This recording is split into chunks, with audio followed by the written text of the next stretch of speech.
Hi, I'm Elizabeth Wentling with Destinations of the World News.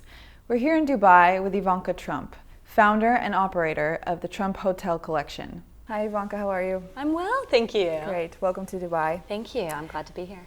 I'd like to ask, how have your experiences as a luxury traveler inspired your business decisions with the Trump Hotel Collection? Well, I think exposure to different cultures, different countries, different ways of doing things does nothing but heighten your own sense of what's the best, what's the right way to do things. And I think being open-minded to what you experience during travels is incredibly important.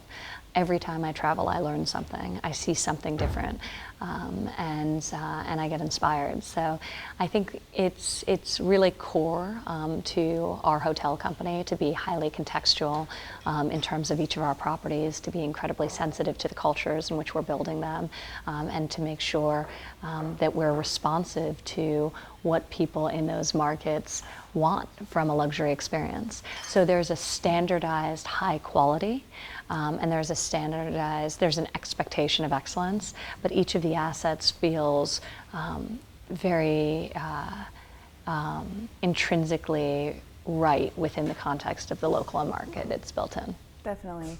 And is there a specific trip or experience that you had that you could speak about that's... Oh, so many. When I come here as well, I mean, Dubai is incredible in that it inspires you to be bold.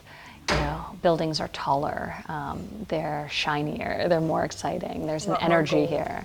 Yeah, but it really, it's, you know, people here are very passionate, they have high expectations, they have bold visions. Really the only limiting factors are gravity and imagination.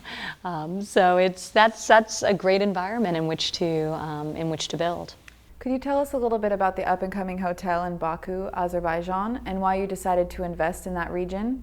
Yes, so we have a Hotel Trump International Hotel Baku that's going to be opening in the fall of this year. So we're very excited about that. It's been a wonderful market. There's a huge opportunity to develop a truly luxury property for that particular city and in that particular market. We are going to have incredible meeting and banquet facilities because it's something that currently is absent in Baku, and there's so many business travelers who are coming through for conferences and for meetings, and we're going to strongly be targeting them, as well as obviously the transient guest who's going to Baku to visit, and for sporting events, obviously like the one that's upcoming. So it's a very special property, and we're incredibly excited about it. Will the new hotel exude a sense of place, or will it be similar to an American Trump hotel like Chicago or New York City? It will be both. So it's very grand, but it's, you know, as we were talking about before, it's important to feel contextual. So it's striking that balance that's key to the success of every project. Great.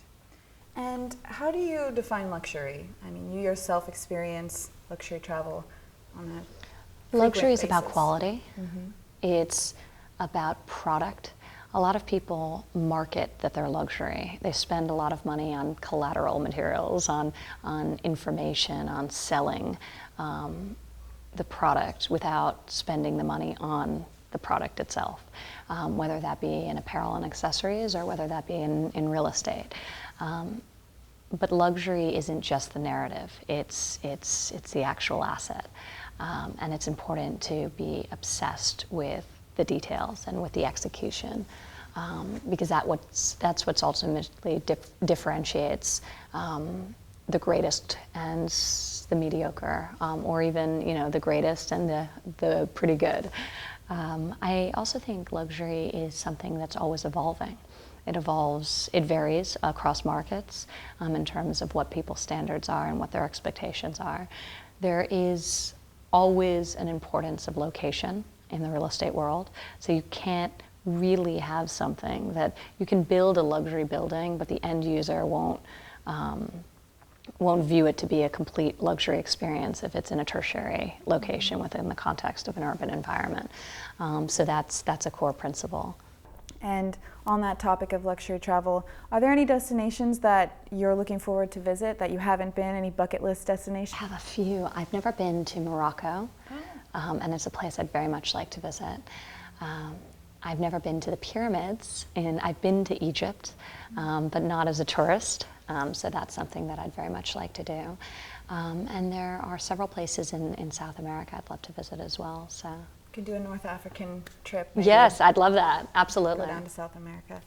What other destinations are you excited about opening up in 2015 and the years to come? We have a very big year coming up. So we're opening Baku in the fall.